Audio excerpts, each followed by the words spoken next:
بسم الله الرحمن الرحيم. سلام على آل ياسين.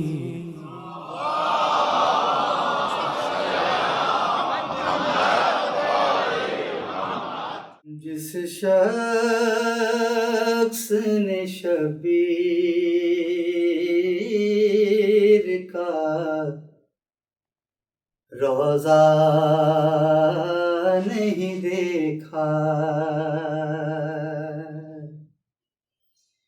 جس شخص نے شبیر کا روضہ نہیں دیکھا،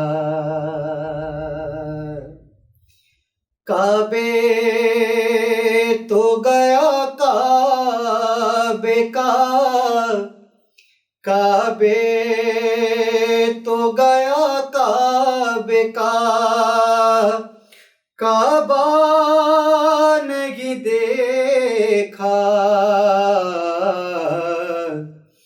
جس شخص نے شبیر کا روضہ نہیں دیکھا،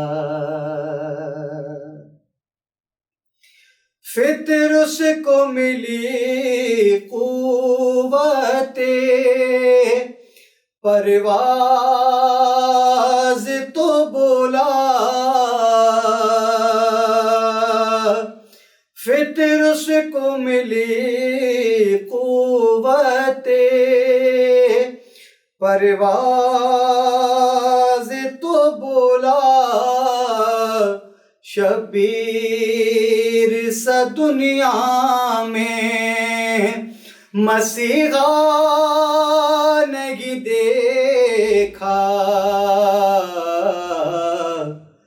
شبیر سا دنیا میں مسیحا نہیں دیکھا،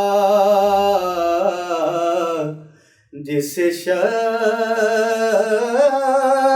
نے شبیر کا روضہ نہیں دیکھا،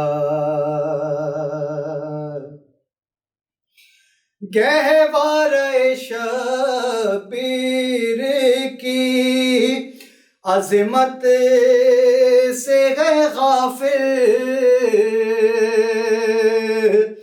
گہوارِ شبیر کی عظمت سے ہے غافل، جس شخص نے بے شیر کا جھولا نہیں دیکھا، جس شخص نے شبیر کا روضہ نہیں دیکھا، راغب کو ملے ساتھ پسر اس کے علاوہ، راغب کو ملے ساتھ پسر اس کے علاوہ، خالق کی مشیت کو بدلتا نہیں دیکھا، جس شخص نے شبیر کا روضہ نہیں دیکھا،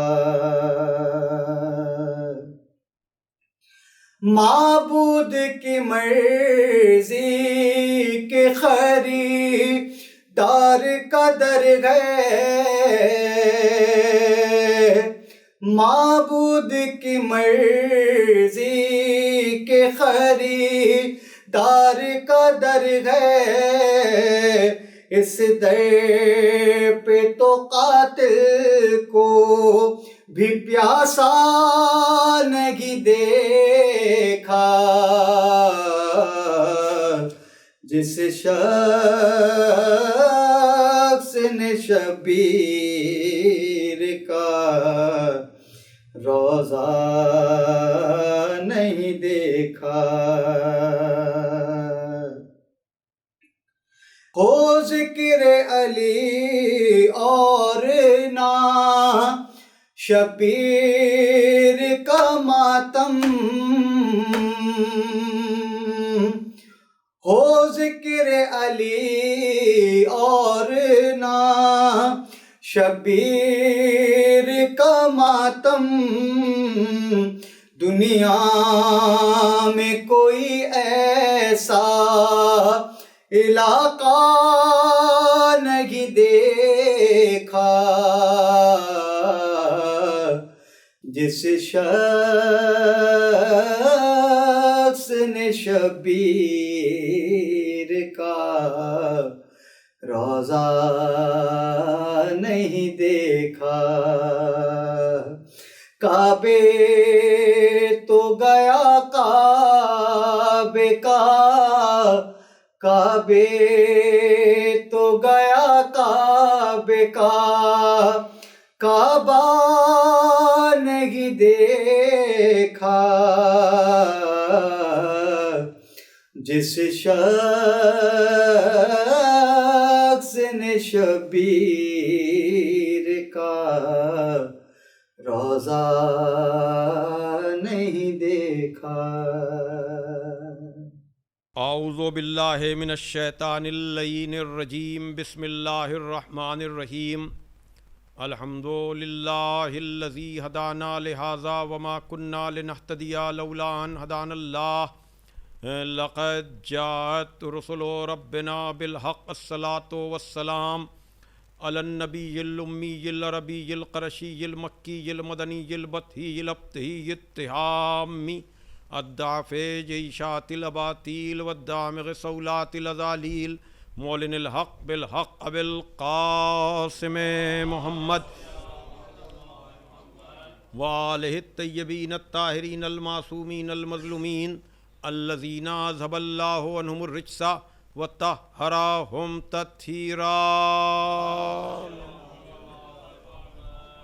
ولعنۃ اللہ علی اعدائہم اجمعین من الآن الی یوم الدین۔ اما بعد فقد قال علی علیہ السلام، الا وإن لكل ماموم اماما یقتدی بہ ویستضیء بنور علمہ، الا وإن امامکم قد اکتفى من دنیاہ بتمرہ ومن تومہ بقرصہ، الا وإنکم لا تقدرون علی ذلک ولیکن عینونی بورعین و اجتہاد و عفت و صداد۔ صلوات بھیجے محمد والے محمد۔ بزرگان محترم و دوستان عزیز، محمدی ٹرسٹ لندن کے زیر اہتمام منعقد ہونے والا عشرہ مجالس، جو اس سال بھی ٹاؤن ہال لندن میں نہ ہو کر آن لائن منعقد کیا جا رہا ہے اور ہدایت ٹی وی، یوٹیوب اور محمدی ٹرسٹ کے فیس بک پیج سے نشر کیا جا رہا ہے۔ گفتگو کا عنوان مقام امامت و صحابیت اور فلسفہ شہادت ہے۔ گفتگو کا ذریعہ خدائے فصاحت، مولائے بلاغت، غالب علی کل غالب، مطلوب کل طالب، حضرت علی ابن ابی طالب علیہ السلام کی زبان مبارک پر جاری ہونے والے الفاظ ہیں جو نہج البلاغہ کی زینت ہیں۔ نہج البلاغہ جس سلسلے میں بار بار گزارش کرتا ہوں کہ یہ کبھی کبھی پڑھی جانے والی کتاب نہیں ہے، بلکہ مستقل مطالعے میں رہنے والی کتاب ہے۔ کوئی موضوع ایسا نہیں ہے جو آپ کو نہج البلاغہ میں نہ ملے۔ توحید نہج البلاغہ میں، عدل نہج البلاغہ میں، نبوت اور نبوت کے مسائل نہج البلاغہ میں، امامت، خلافت، وصایت، وزارت، یہ ساری وہ نسبتیں جو عہدہ الہی کی ہیں، نمائندہ الہی کی ہیں، ان سب پر تفصیلی گفتگو آپ کو نہج البلاغہ میں مل جائے گی۔ قیامت اور قیامت کی خیزیاں نہج البلاغہ میں، امر بالمعروف نہی عن المنکر، اس ذیل میں واجبات کی ادائیگی کی تشویق اور محرمات سے بچنے اور پرہیز کا جو جذبہ آپ کو نہج البلاغہ میں ملے گا وہ آپ کو اور کتابوں میں نہ مل پائے گا، اس لیے کہ نہج البلاغہ اس شخصیت کا کلام ہے جو واقعاً ترجمان قرآن ہے، جس کے لیے کہا گیا کہ علی و مع القرآن والقرآن مع علی، علی قرآن کے ساتھ ہیں اور قرآن علی کے ساتھ ہے۔ صلوات دیجئے محمد و آل محمد پر۔ نہج البلاغہ جس میں 238 خطبے، 180 خطوط عہد نامے اور وصیت نامے اور تقریباً 500 حکیمانہ اقوال، جس میں میں نے خطوط اور لیٹرز کے باب اور چیپٹر سے 45 نمبر کے خط کے منتخب الفاظ کو مسلسل گفتگو کا ذریعہ بنایا ہے، جہاں مولا کائنات اپنے ایک گورنر کو تنبیہ کرتے ہوئے یہ لکھ رہے ہیں کہ آگاہ ہو جاؤ کہ ہر ماموم کا ایک امام ہوتا ہے، ہر فالوور کا ایک لیڈر ہوتا ہے، ہر رہرو کا ایک رہنما ہوتا ہے جس کو وہ فالو کرتا ہے، جس کی وہ اقتداء کرتا ہے، جس کے وہ نقش قدم پر چلنے کی کوشش کرتا ہے اور اسی کے نور علم سے وہ کسب ضیاء کرتا ہے۔ اور جہاں تک تمہارے امام کی بات ہے، اس نے تمہاری اس دنیا سے غذا کے نام پر 2 روٹیاں لی ہیں، لباس کے نام پر 2 چادریں لی ہیں، اور تم اس بات پہ قدرت نہیں رکھتے ہو کہ تم مجھ جیسے بن سکو۔ انکم لا تقدرون علی ذالک ولکن اعینونی بورعین و اجتہاد و عفت و سداد، لیکن تم میرے معین و مددگار بن سکتے ہو تقوی اور پرہیزگاری کے ذریعے سے، سعی اور کوشش کے ذریعے سے، عفت و پاک دامنی کے ذریعے سے اور سلامت روی کے ذریعے سے۔ یہاں مولا نے اپنے اس صحابی کو، جو نبی کا بھی صحابی ہے اور خود مولا علی کی بھی صحابیت میں ہے، لیکن بتایا کہ صحابیت کو اگر عزت پانا ہے تو صحابیت کے دائرے سے نکل کر وہ ناصر اور مددگار بن جائے، اور نصرت کا معیار یہ بتایا کہ تم تقوی اور پرہیزگاری کے ذریعے سے۔ دیکھیے، تقوی سے آگے کی چیز ہے ورع۔ تقوی نام ہے اپنے کو حرام چیزوں سے بچانے کا، اور ورع نام ہے اپنے کو ڈاؤٹ فل اور مشکوک چیزوں سے بچانے کا۔ توجہ فرمائیے گا، تو اگر آدمی کو مولا کا ناصر بننا ہے اور نصرت کر کے یا نصرت کے جذبے کے ساتھ امام معصوم کے لشکر میں آنا ہے تو اس کو اپنی زندگی میں سعی اور کوشش کرتے رہنا چاہیے کہ وہ اپنے اندر تقوی کا جذبہ پیدا کرے، سعی اور کوشش کرتا رہے، اور پھر اس کے بعد اپنے دامن کو پاک و پاکیزہ رکھے اور اس پر قائم و برقرار رہے۔ گزشتہ گفتگویں آپ کے ذہن میں ہوں گی، لیکن یہ تقوی کو سمجھیے تو ورع خود بخود سمجھ میں آ جائے گا کہ کم از کم ہم تقوی کے دائرے میں تو آئیں۔ تو تقوی کیا چیز ہے؟ جہاں سورہ مائدہ کی 8ویں آیت میں ارشاد ہو رہا ہے کہ یا ایھا الذین آمنوا کونوا قوامین للہ شہداء بالقسط ولا یجرمنکم شنآن قوم علی ان لا تعدلوا اعدلوا هو اقرب للتقوی۔ اے صاحبان ایمان، تم اللہ کے لیے قیام کرو اور عدالت کے ساتھ گواہی دو۔ توجہ فرمائیے گا، یعنی تمہارا قیام، یعنی معاشرے میں تمہارا رہنا، تمہارا اٹھنا، تمہارا بیٹھنا، تمہارا چلنا، یہ جو بھی ہو یہ اللہ کے لیے ہو، اور تمہاری گواہیاں جو ہوں، توجہ فرمائیے گا، وہ عدل و انصاف کے ساتھ ہوں۔ کیوں؟ ولا یجرمنکم شنآن قوم ان لا تعدلوا۔ دیکھو، تمہیں کسی قوم کی دشمنی سیدھے راستے اور عدل و انصاف کے راستے سے ہٹا نہ دے۔ اللہ اکبر! دیکھ رہے ہیں عدالت اجتماعی کے لیے قرآن کیا بات کر رہا ہے؟ کیوں؟ اعدلوا هو اقرب للتقوی۔ عدل و انصاف کرو، اس لیے کہ یہی تقوی سے زیادہ قریب ہے۔ توجہ فرمائیے گا، وہاں کیا کہا جا رہا ہے کہ اگر ہمارے ناصر بننا چاہتے ہو تو تقوی اور پرہیزگاری اختیار کرو، اور قرآن کیا کہہ رہا ہے؟ عدل کرو۔ عدل کرنا ہی تقوی سے زیادہ قریب ہے، یعنی اگر متقی بننا ہے تو عدل و انصاف سے کام لو۔ توجہ فرمائیے گا، یعنی اگر تقوی کی منزل، ورا کی منزل تک جانا ہے تو تقوی سے گزرنا پڑے گا، اور تقوی تک جانا ہے تو عدل کا جذبہ اپنے اندر پیدا کرنا پڑے گا۔ اور عدل اس ملکے کا نام ہے، اس اقتدار اور اس قوت کا نام ہے کہ جس کے پیدا ہو جانے کے بعد آدمی واجب کو چھوڑتا نہیں اور حرام چیزوں میں مبتلا نہیں ہوتا۔ توجہ کیجئے گا، پھر تقوی کی منزل آئے گی، اور جہاں پر سورہ نساء کی 135ویں آیت میں ارشاد ہو رہا ہے کہ یا ایھا الذین آمنوا کونوا قوامین بالقسط، وہاں کیا ہے؟ اللہ کے لیے قیام کرو، اور یہاں کیا کہا جا رہا ہے؟ صاحبان ایمان تم عدل کے ساتھ قیام کرو اور اللہ کے لیے گواہی دو۔ وہاں کیا ہے کہ اللہ کے لیے قیام کرو اور عدل کے ساتھ گواہی دو۔ یہاں کیا ہے؟ عدل کے ساتھ قیام کرو اور اللہ کے لیے گواہی دو۔ یعنی کس طرح سے دیکھیے اس چیز کو بیان کیا جا رہا ہے، کیوں؟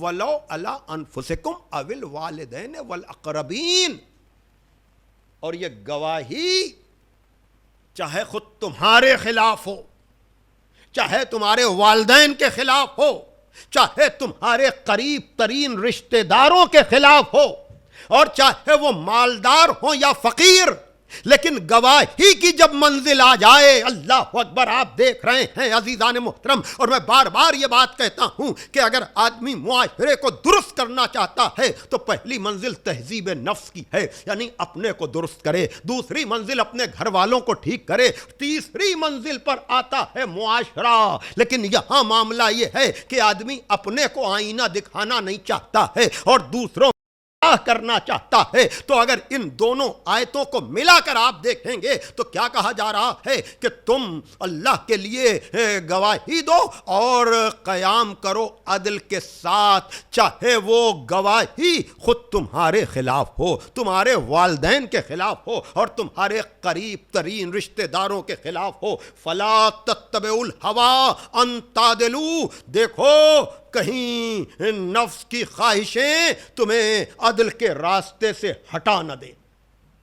توجہ فرمائیے گا، دیکھیے یہ منزل جو تقوی کے لیے میں نے عرض کی ہے، اور کل کی گفتگو سے میں متصل ہو جاؤں کہ جب امام کے پیچھے چلنے والے کے لیے یہ ہے کہ وہ عدل کا راستہ اختیار کرے، عدل کے لیے قیام کرے، تو خود امام کون ہے؟ کل کی گفتگو یاد ہے نا کہ جب عاصم ابن زیاد کو دیکھ کر مولا نے کہا اے اپنے نفس کے دشمن، یہ تجھے کیا ہو گیا ہے؟ یہ تو نے لذات دنیا کو یا نعمت خدا کو کیوں ترک کر دیا ہے؟ کیا تو خدا کے بارے میں یہ سمجھتا ہے کہ پہلے تو وہ تجھ کو نعمتوں کے استعمال کرنے کی اجازت دے گا، پھر جب تو ان چیزوں کو استعمال کر لے گا تو پھر وہ تیری سرزنش کرے گا؟ یہ خدا سے بعید ہے۔ اب پھر جب اس نے کہا یا علی آپ، کل کی گفتگو سے میں متصل ہو گیا یہ مختصر سی تمہید عدل و انصاف کے سلسلے میں اور معاشرے کے لیے عدالت اجتماعی کے سلسلے میں، لیکن یہ مومنین کے لیے کہا جا رہا ہے۔ لیکن امیر المومنین کون ہے؟ جب اس سے کہا گیا یا علی آپ نے تو ایسا انداز اپنایا ہے، ہمیں کیوں منع کر رہے ہیں؟ تو ایک مرتبہ میرے مولا نے کہا ان اللہ فرض علی ائمۃ عدل ان لا یقدروا علی انفسہم، کہ اللہ نے ائمہ عدل پر یہ فرض کیا ہے کہ ان یقدروا انفسہم بضعفۃ الناس، کہ وہ اپنے معیار زندگی کو سماج کے نچلے طبقے کے مطابق رکھیں تاکہ کسی فقیر کا فقر اسے خدا کا باغی نہ بنائے۔ صلوات بھیجے محمد وآل محمد پر۔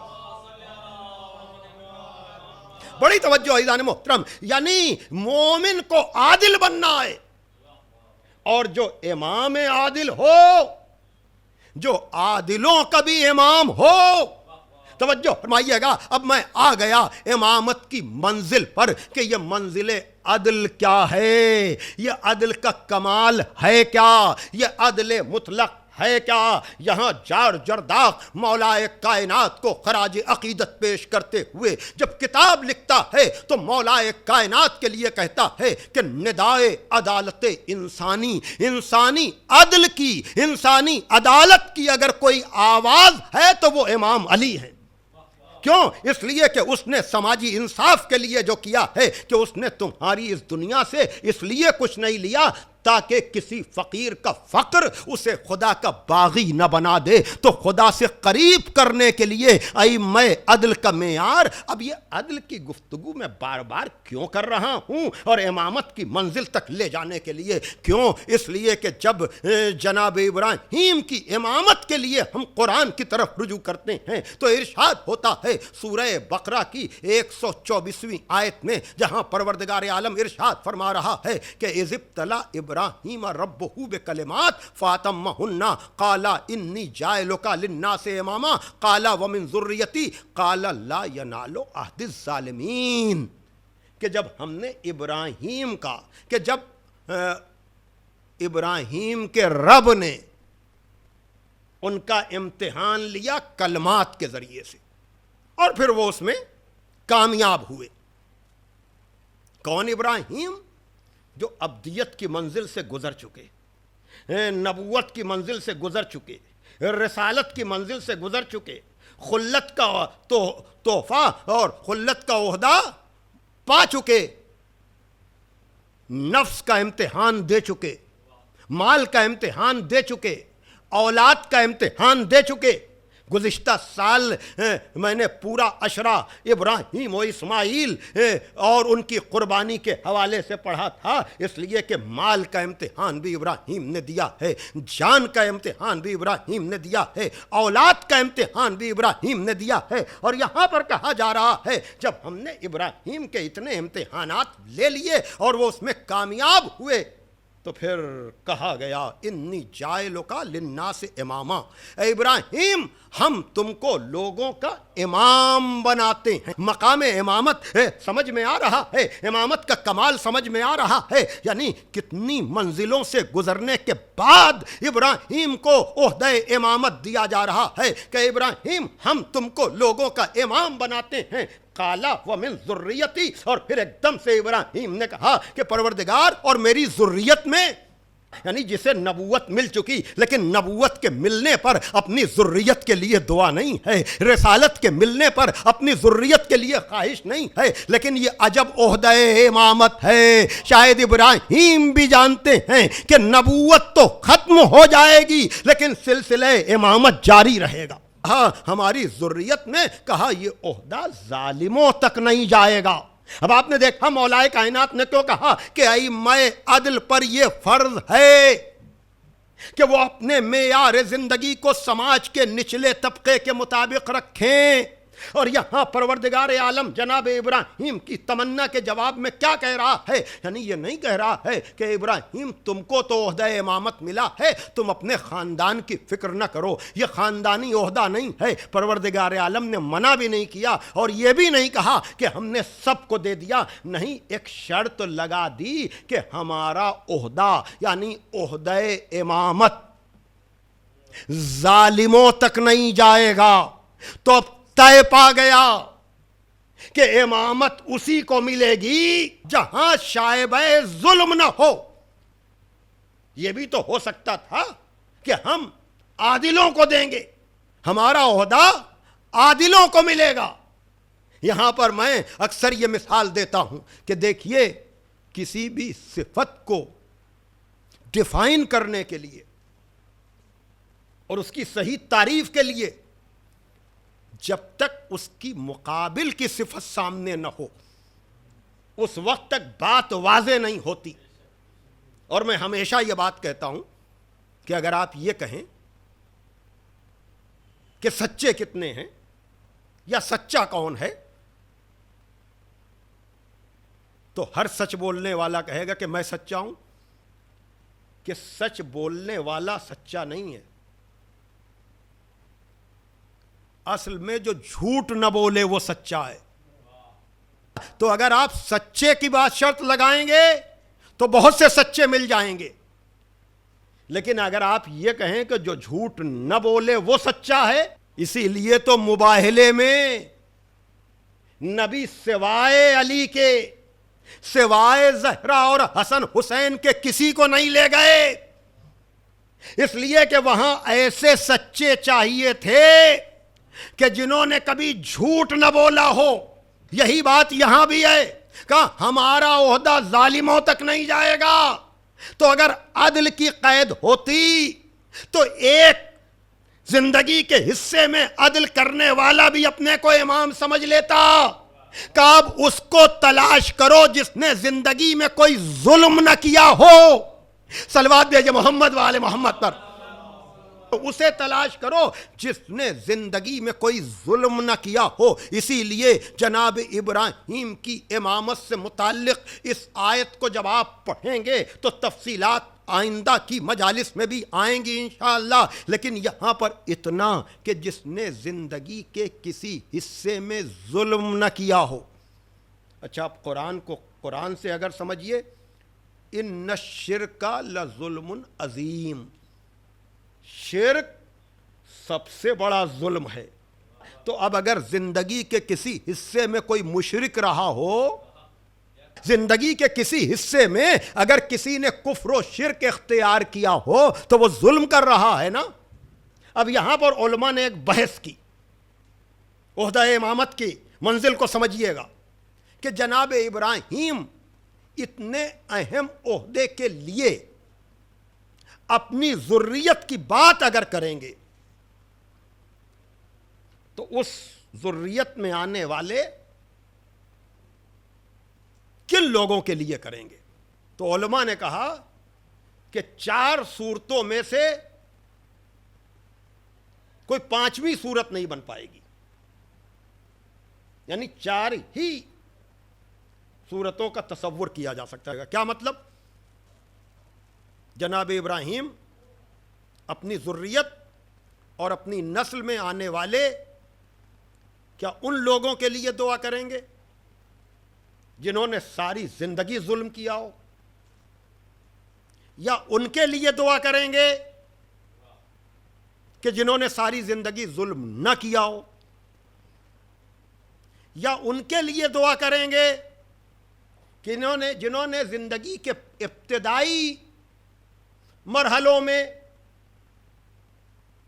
ظلم کیا ہو، بعد میں توبہ و استغفار کر لیا ہو، یا پہلے تو اچھے رہے ہوں بعد میں ظلم و زیادتی کی ہو، یا ساری زندگی ظلم کرنے والے ہیں یا ساری زندگی ظلم نہ کرنے والے ہیں، یا آغاز حیات میں ظلم کرنے والے ہیں اور اختتام کی منزل پر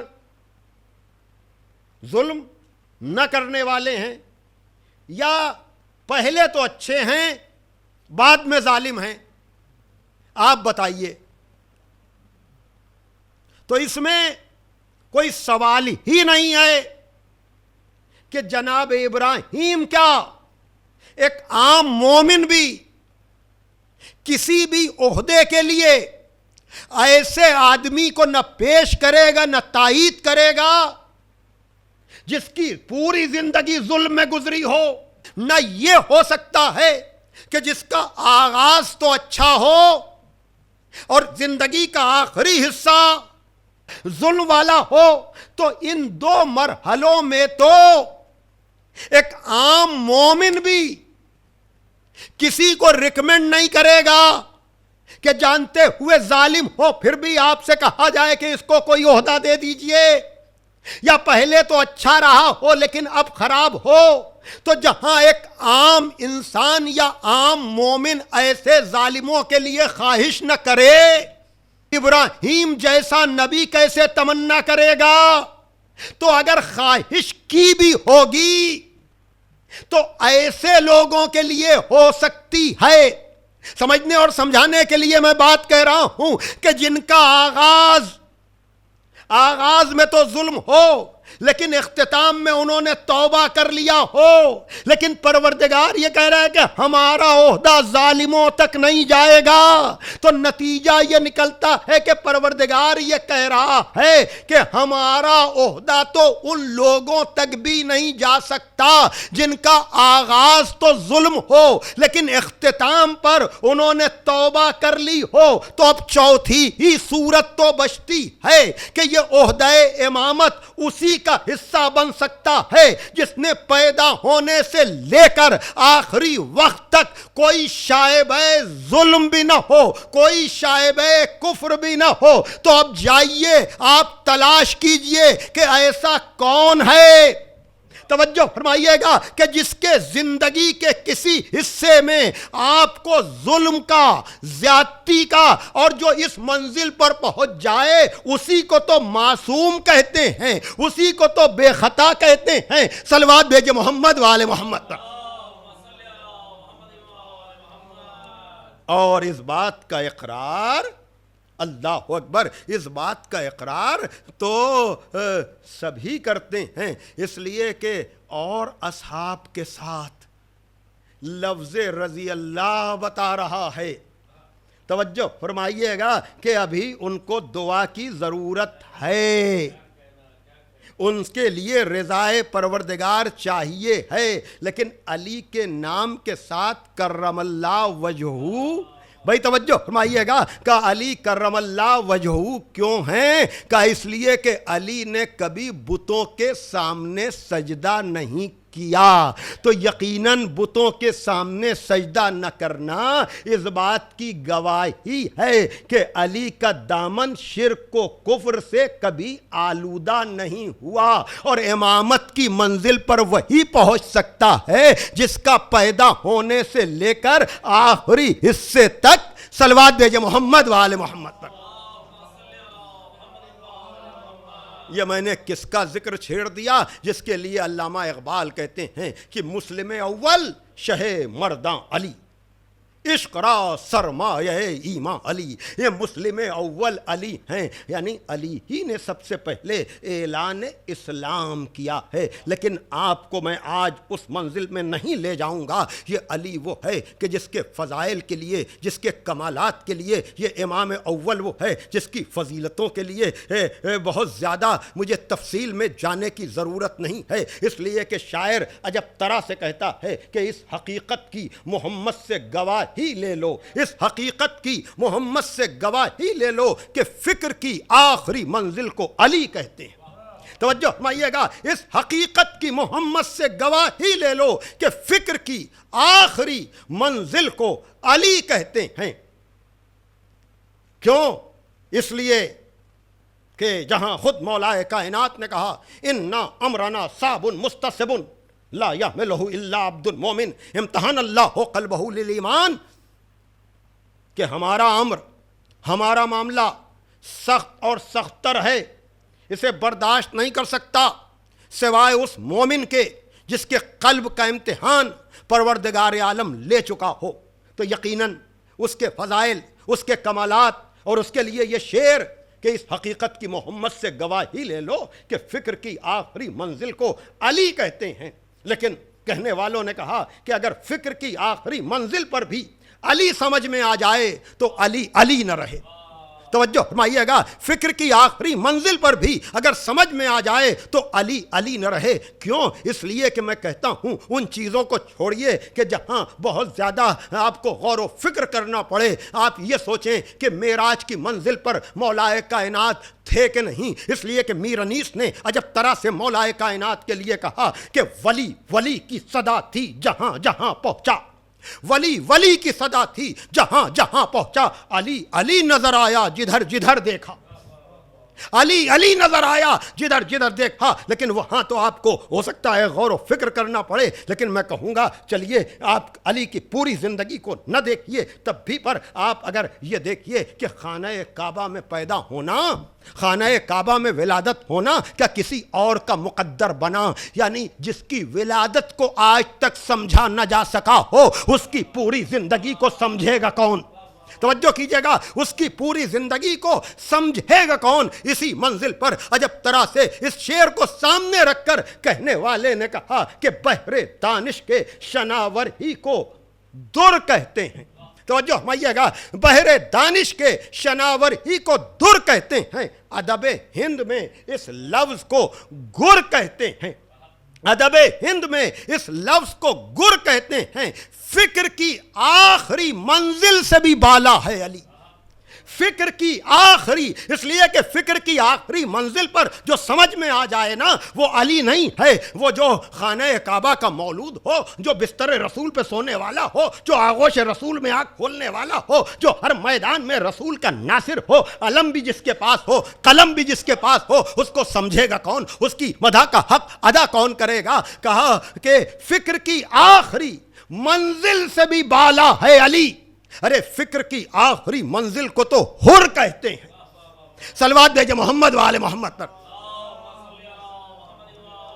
فکر کی آخری منزل کو تو حر کہتے ہیں۔ دیکھیے میں آ گیا اصحاب حسین تک، یقیناً وہ مقام امامت ہے جہاں فکر کی منزل، آخری منزل پر بھی جسے سمجھا نہ جا سکے وہ امامت ہے، اور جو فکر کی آخری منزل بن جائے وہ حسین کا صحابی ہے، وہ حسین کا ناصر ہے، وہ حسین کا مددگار ہے۔ لیکن اس موقع پر میں ہمیشہ کہتا ہوں کہ یہ ضرورت شعری نہیں ہے جو شاعر یہ کہہ رہا ہے کہ فکر کی آخری منزل کو تو حر کہتے ہیں، نہیں، یہ اصحاب حسین، یہ باوفا اصحاب کی عظمت کا کمال ہے جو اس مصرعے میں بتایا اور پیغام دیا جا رہا ہے کہ فکر کی آخری منزل حر ہیں۔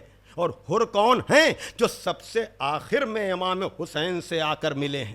توجہ فرمائیے گا، حبیب کو نہیں بتایا جا رہا ہے، سعید کو نہیں بتایا جا رہا ہے، زہیر کو نہیں بتایا جا رہا ہے، یہ ہے اصحاب حسین کی منزل کہ جو سب سے آخر میں آ کر مولا حسین سے متصل ہوا ہے، وہ ہے فکر کی آخری منزل۔ تو جب جناب حر فکر کی آخری منزل ہیں تو کیا ہے کوئی جو ہمیں بتائے گا پھر حبیب کس منزل پر ہوں گے، پھر سعید کس منزل پر ہوں گے، پھر زہیر کس منزل پر ہوں گے؟ جب اصحاب کی یہ منزل ہے، کیا ہے کوئی جو بتائے گا کہ اون و محمد کس منزل پر ہیں، قاسم کس منزل پر ہیں، جناب عباس کس منزل پر ہیں؟ تو جب یہ انصار اور شہداء اور بنی ہاشم اس منزل پر ہیں تو کیا ہے کوئی جو بتا سکے کہ خود عظمت حسین کس منزل پر ہے؟ صلوات دیجئے محمد وآل محمد۔ بس عزیزان محترم، میں آ گیا اس منزل کے اوپر جہاں تک مجھے آپ کو لے کر آنا تھا کہ یہ کون ہے جس کو فکر کی آخری منزل کہا جا رہا ہے؟ یہ حسین کا کون سا صحابی ہے؟ ہاں عزیزان محترم، مجھے کہنے دیجئے کہ یہ ہراول لشکر حسینی ہے۔ یہ کون ہے کہ جس کے لیے آپ کو پتا ہے نا کہ جب حسین ابن علی نے لجام فرس پہ ہاتھ ڈالا تھا اس نے تو مولا نے کیا کہا تھا؟ اے حر تیری ماں تیرے غم میں بیٹھے۔ تو جناب حر نے تڑپ کر کہا تھا کہ آپ کی ماں زہرا ہیں، اس لیے میں آپ کو کچھ نہیں کہہ سکتا ہوں۔ شاید یہی وہ احترام زہرا کی منزل تھی جو حر کو لشکر یزید سے لشکر حسین کی طرف لے آئی۔ یہ کون آخری منزل پر آنے والا؟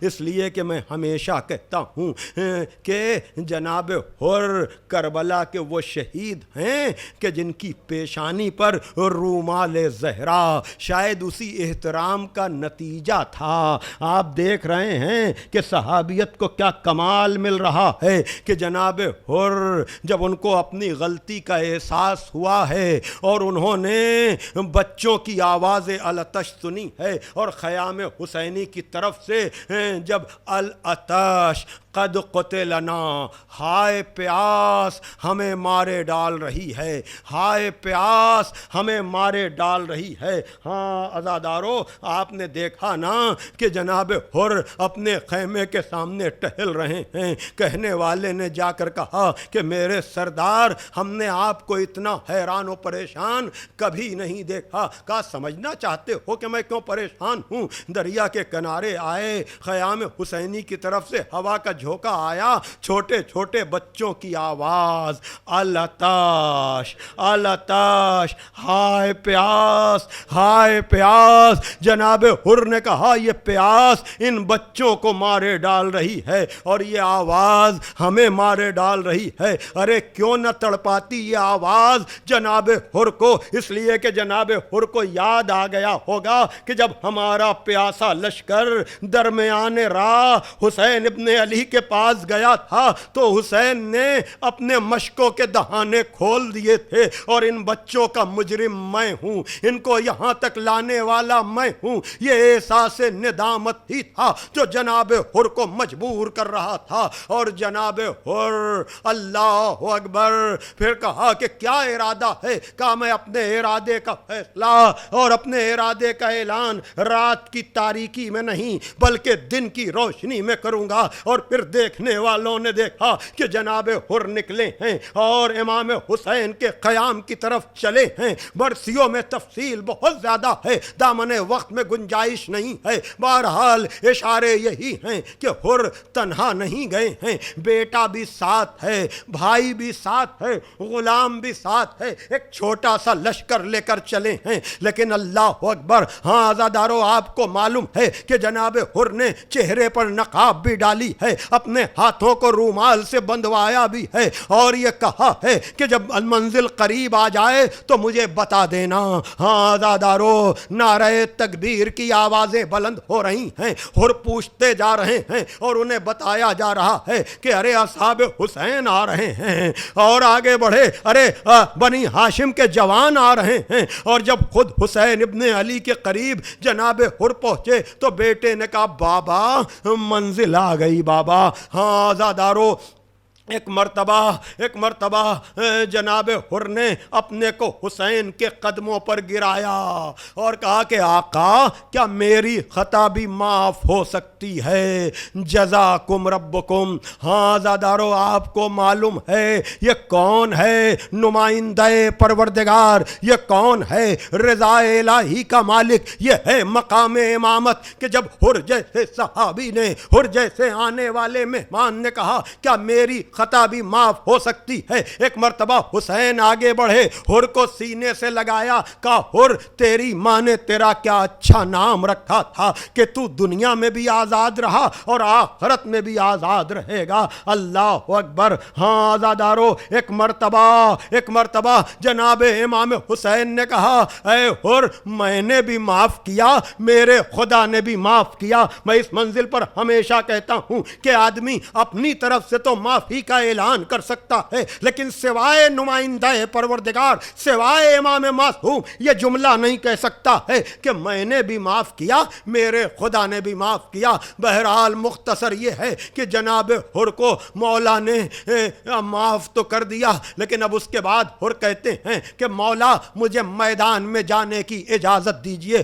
حسین نے عجب نہیں کہا ہو، یہ میرے جذبات و احساسات بھی ہو سکتے ہیں، میرا خیال بھی ہو سکتا ہے کہ جب تو دشمن بن کر آیا تھا تو مشکوں کے دہانے کھل گئے تھے، اب جب تو دوست بن کر آیا ہے تو خیمے میں اتنا بھی پانی نہیں ہے کہ تیرے لیے جام آب لایا جائے۔ لیکن حر نے مولا سے اجازت مانگی ہے، اور پھر آپ جانتے ہیں نا کہ اجازت تو خود لی، لیکن بیٹا جب لڑنے کے لیے گیا ہے اور 3 دن کا بھوکا نہیں تھا، 3 دن کا پیاسا نہیں تھا، لیکن عزادارو آپ کو پتا ہے کہ ایک مرتبہ بیٹے نے آواز دی بابا میری مدد کو آئیے۔ جناب حر بڑی تیزی کے ساتھ دوڑتے ہوئے اپنے بیٹے کے لاشے پر گئے ہیں۔ اللہ اکبر۔ لیکن عجب منظر دیکھا کہ حر کے پہنچنے سے پہلے مولا حسین پہنچ گئے تھے۔ خدا ہر باپ کو ایسا منظر دکھائے، میں چاہا کہ بیٹے کے لاشے کو اٹھائیں، مولا حسین نے روک دیا۔ اے حر کیا غضب کرتا ہے، کہیں کوئی بوڑھا باپ جوان کا لاشا اٹھا اٹھاتا ہے میں کہوں گا مولا حر کو تو روک دیا, لیکن جب علی اکبر کا لاشا اٹھانا پڑے گا, اللہ اکبر, بس 2 منٹ مجلس تمام ہے. حر کے بیٹے کا لاشا آ لیا, اب خود جناب حر گئے ہیں. جناب حر نے جہاد کیا ہے, مقابلے پر آنے والوں کو واصل جہنم کیا ہے, لیکن ایک مرتبہ حر زین سے زمین پر آئے ہیں, پیشانی پر تیر لگا ہے اور حر سے اب گھوڑے پر ٹکا نہیں گیا ہے. جناب حر زمین پر آئے, کہا آقا میرا آخری سلام قبول کیجئے. یہ ہے کریم ابن کریم امام حسین, گھوڑے کو دوڑاتے ہوئے حر کے سرہانے پہنچے. عجب منظر دیکھا, حر کی پیشانی پہ تیر لگا ہوا ہے. کہا بسم اللہ و باللہ و فی سبیل اللہ و علی ملت رسول اللہ. پیشانی سے تیر کا نکلنا تھا کہ اب خون ہے جو رکتا نہیں ہے. ایک مرتبہ امام حسین نے وہ رومال نکالا جو جناب سیدہ نے اپنے ہاتھوں سے تیار کیا تھا. کہا میرے مہمان, میرے گھر کا دستور ہے کہ مہمان کو بغیر کسی تحفے کے رخصت نہیں کیا جاتا. میں سوچ رہا تھا میں اس عالم غربت میں تجھے کون سا تحفہ دوں. یہ رومال اماں نے شب عید تیار کیا تھا. یہ حر کا مقدر آج چوتھی رات آ گئی. اے گریا کرنے والو, اے زہرا کو ان کے لال کا پرسا دینے والو, آپ کو پتا ہے نا کہ جب آپ کی آنکھوں سے آنسو نکلتے ہیں تو آپ کا مقدر بھی جناب حر کے مقدر سے مل جاتا ہے. اس لیے کہ دکھیا ماں اپنے بیٹے کا پرسا لینے کے لیے رومال سفید لے کر آ جاتی ہے. کہاں ہیں میرے بچے کے ماتمدار؟ بی بی زہرا آئیے, لٹے ہوئے گھر کا پرسا قبول کیجئے. الا لعنت اللہ علی القوم الظالمین, سیعلم الذین ظلموا ای منقلب ینقلبون. حر علیہ السلام, حر علیہ السلام, حر علیہ السلام, حر علیہ السلام. سر حر سے پوچھا حاکم نے تو حر سوئے سرور کیوں آیا. سر حر سے پوچھا حاکم نے تو حر سوئے سرور کیوں آیا. سر حر سے پوچھا حاکم نے تو حر سوئے سرور کیوں آیا. سر حر سے یہ آواز آئی, سر حر سے یہ آواز آئی, شبیر میں نے خدا پایا. سر حر سے پوچھا حاکم نے تو حر سوئے سرور کیوں آیا. سر حر سے پوچھا حاکم نے تو حر سوئے سرور کیوں آیا. شبیر دو عالم کا حاکم اور تو ظالم ابن ظالم. شبیر دو عالم کا حاکم اور تو ظالم ابن ظالم. شبیر نے مجھ کو جنت دی, شبیر نے مجھ کو جنت دی. میری فوج میں تھا تو پچھتایا. سر حر سے پوچھا حاکم نے تو حر سوئے سرور کیوں آیا. سر حر سے پوچھا حاکم نے تو حر سوئے سرور کیوں آیا. شبیر کے خیموں سے مجھ کو جس وقت صدائے آتش آئی. شبیر کے خیموں سے مجھ کو جس وقت صدائے آتش آئی. بچوں کی صدائیں سن سن کر, بچوں کی صدائیں سن سن کر میری آنکھ میں اشک اتر آیا. سر حر سے پوچھا حاکم نے تو حر سوئے سرور کیوں آیا. سر حر سے پوچھا حاکم نے تو حر سوئے سرور کیوں آیا.